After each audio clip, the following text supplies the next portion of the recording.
It's a huge part of the industry that goes on in the island. There was a charitable trust set up on the island, and they provided 11 leisure centres for free and run as a charity, and that was primarily funded by the oil and gas industry. If you're familiar with Maslow's hierarchy of needs, what is at the bottom is to do with what you need to basically survive. One of them being warmth, and that's what oil and gas provides.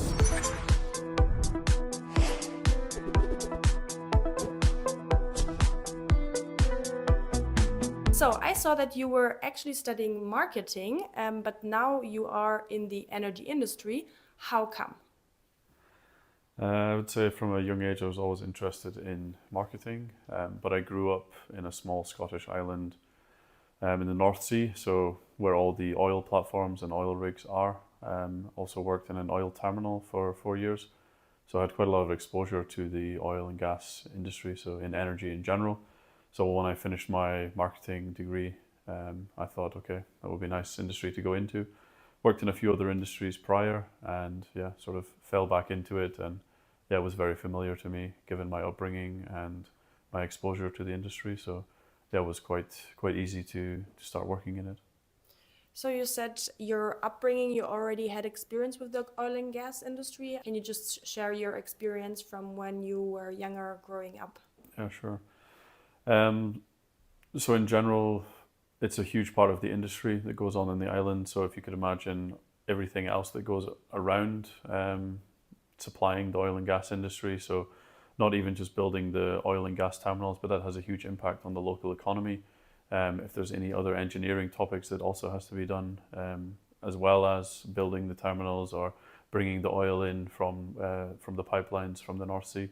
So it has a huge impact on the island, and even more so, there was a charitable trust set up on the island. It was called the Shetland Charitable Trust, and they provided 11 leisure centres for free and run as a charity. So me, myself, as a youngster, I grew up having access to leisure centres all over the island, and that was primarily funded by the oil and gas industry. So even at a young age, you have quite an impact, and it's a small island. There's 22,000 people living there, and there's 11-ish leisure centres. So it's quite a lot for a small population. So everybody has access to this leisure facilities, sport. So yeah, it was quite an impact to start with. Where's the island that you came from? It's the Shetland Islands. It's the most northerly island of Scotland. Okay. So when you describe that, I'm thinking of a German city which is called Wolfsburg, where we also have Volkswagen as the company, and everything around that, of course, is built around this automotive factory. So I can imagine it's kind of similar, right? Yes. So prior to the oil and gas industry, there was a lot of agricultural, farming, whaling and fishing. That's the other large industries. Whaling is obviously a few years before, but yeah, oil and gas definitely accelerated the economy in the islands. Okay, you just mentioned that you were working or you had exposure to the terminals. For everyone who may not know oil and gas industry, can you just explain how these terminals look like, what's their functionality, etc.? Yeah, sure. So it was at one point Europe's largest oil terminal. It was called Sullomvo Oil Terminal. I worked there for 4 years, and essentially they would take all of the oil from the oil platforms. So through underground pipelines into the oil terminal, they then hold the oil in large vats, and then once an oil tanker is ready to pick it up, they will just essentially pipe it onto the oil tanker, and then an oil tanker will take it to a refinery. So really just a place to hold oil coming directly from offshore from a pipeline. What are 3 things that you would like to share, what everybody needs to know about oil and gas? Sure. So the first thing I would say is that if you're familiar with Maslow's hierarchy of needs, what is at the bottom is to do with what you need to basically survive. One of them being warmth, and that's what oil and gas provides. So a lot of people may see it as a dark and dingy industry, but it's really paramount to our basic needs as humans to be warm. To be warm in this building right now, we have oil and gas to thank for that. In addition to our cooking, using gas to cook with, and additional for warmth at the same time. Moreover, at least in my current job, I work a lot with the lubricants industry. So even my flatmate, he bought a piano recently, and the piano stool is lubricated with a lubricant to make sure that it lasts a long time and that it can be moved up and down easily. So from piano stools to wind turbines, which is also a more sustainable energy, lubricant is also required to even power and make sure that the turbines are spinning so that we have the sustainable energy. So I think it's the vast scope of what lubricants and the oil and gas industry has in general. But to finally sum it up, I would say the oil and gas prices have a huge impact. So the energy demand of the world can then impact the price of what we pay for oil and gas. But then that has an impact and knock-on effect to the daily goods that we buy on a daily basis in the supermarkets or any other services that we consume as a daily, weekly basis. So to sum it up, we are highly dependent in every part, I think, of our lives on the oil and gas industry. But as we also know, the world is currently switching from fossil fuels to new energy solutions. What initiatives does the oil and gas companies do to react on this switch? Yeah, that's a good question, especially with pressure from government. There's something called HVO, that's how it's called in the UK. So it's hydrotreated vegetable oil, or biogas as it's also commonly known. So this is a huge industry shift, especially in the last year.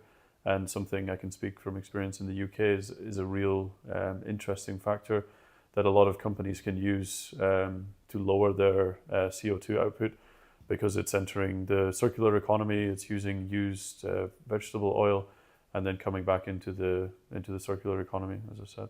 Mm-hmm, mm-hmm. So basically switching, not only investing in renewable energy solutions, but also making the switch to the biogas. Yeah. Mm-hmm. And also I saw that you lived in different countries. You just mentioned the UK. You were in Sweden and France and Ireland. What difference do you notice in how these countries actually handle the topic in the energy transition? Do they do something differently? I would say in general, at least from my experience, it's all very common. The economies are very similar in terms of geography, in terms of temperature, especially looking at the UK, France and Ireland geographies. There are large cities and then there are towns, and at least in the heating oil, so powering people's houses using heating oil, it's all very common and the same. So the trend is that the government is trying to push people into heat pumps. However, there's a large cost, I think sort of starting around 30,000 euros. And a lot of people don't have that money to invest into their house to be able to transition away from heating oil and moving towards heat pumps. But this is a more historical thing. So for example, there was no grid attachment so that they could get to, because they're living very remote. So in the end, it's quite a complicated topic and is involving a lot of politics at the moment. But that's something that I've seen across the board, whether it's UK, France, or indeed Ireland. From your work in all these countries, can you share one fun thing that you noticed or one fun experience you had within your career in the energy sector? Yeah, so I've worked in many sectors, and I would say in the energy sector, everybody is very passionate about it. I previously worked in data privacy, which is always, it's not everybody's cup of tea, but at least everyone that's working in the energy sector is very, very proud and very motivated, which is quite exciting and also makes it a nice industry to work in. What do you see from a technology perspective in your work or also outside? What technologies fascinate you where you say, okay, this could also help the new energy sector? Yeah, sure. Yeah, so the company I work for, we work with remote tank monitoring devices, which is powered by IoT, Internet of Things. And this essentially revolutionizes how heating oil distributors or anybody who's selling any sort of liquid, essentially, so whether it's lubricants or diesel or even AdBlue, all towards the trucking industries, let's say. So they can transform their logistics, optimize their routing, but essentially that then reduces the emissions that they're also polluting. If we take one example from heating oil, in the UK, right now the current consumption is around 2,000 litres per year for every household, and they're ordering it 3 to 4 times a year. So that's a lot of small trucks going there every time. So if we could essentially optimize that a bit more, then the trucks have to drive less. We can take trucks off of the road and therefore reduce the emissions of the heating oil distributor who's then delivering the goods. But we also put the power into the hands of the end consumer. They're able to monitor their oil via an application on their phone. They can then see how much they're consuming. They can then consume less. So it basically works twofold. And outside of an IoT device, what other technologies do inspire you the most currently? What technologies would you say will be able to change how we live today?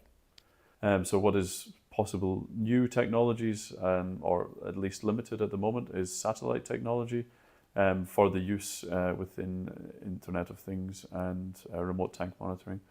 So that's something that a lot of businesses are looking at and a lot of clients are asking for at the moment is, satellite technology. They have tanks out in the middle of Africa or the middle of South America, or even in the mines in Australia, which are obviously very far away from any large cities or infrastructure. So satellite technology could be a new one.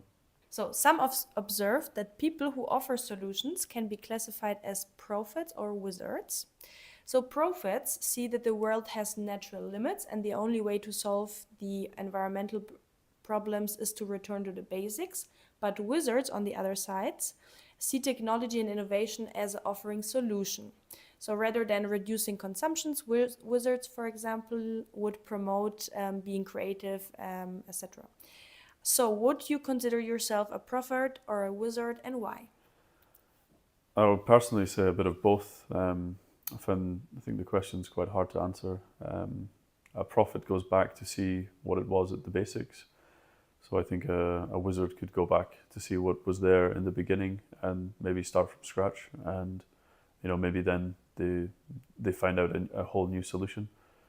So yeah, perhaps a bit of both, but definitely the wizard going forward.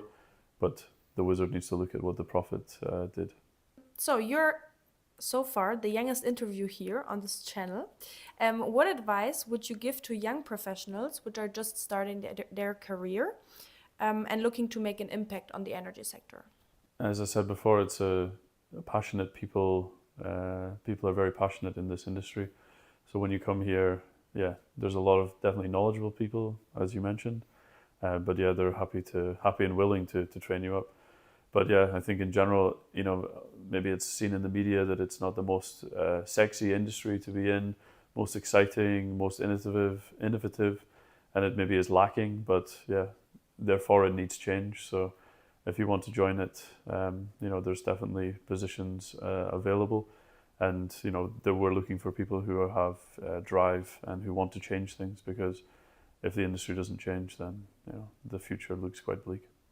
The future and the present also. I think today we also have some of the things that are happening because of climate change, like floodings, etc. So it's not something in the future, but maybe also something of the present.